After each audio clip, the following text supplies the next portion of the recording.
And let's talk about what happened last week. Last week, every school personnel was put on notice, and the notice was this: it is time to go get yourself tested for COVID in preparations for launch. And that was a hard reality for a lot of us. It's to no surprise that many of us were sitting on the fence with the whole notion of testing for COVID. It's a scary reality for a lot of people for different reasons. But we're city workers. We don't really have a say in the matter pertaining to the safety of your child.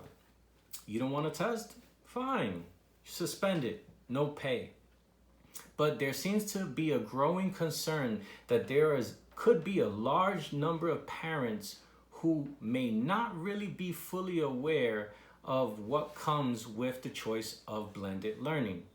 Blended learning means that you are actually consenting to the city to test your child outside of your presence. That may become a major issue in the upcoming weeks. I can just see how parents may have a problem with their children being tested. Just the other day, I had a parent look me in the eye and say, "I don't want my child tested. I'm just waiting to see what happens." So this can be an issue in the upcoming weeks, and I'm curious to see what the numbers are going to say in terms of the amount of students that are actually going to switch from blended learning to remote learning.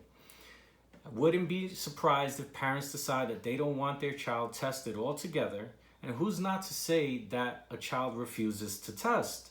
And if you are a parent who has an issue of childcare, it's a double-edged sword. Do you consent for testing or opt for remote learning?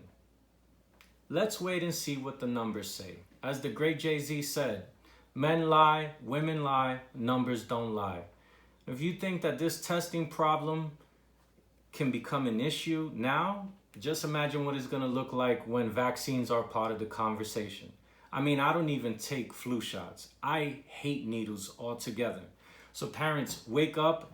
Pay attention, stay engaged. Education is changing right before our very eyes, and you need to steer that change. My name is Carlos Olivieri. Thank you very much. If you feel this is important, please feel free to share. Good night.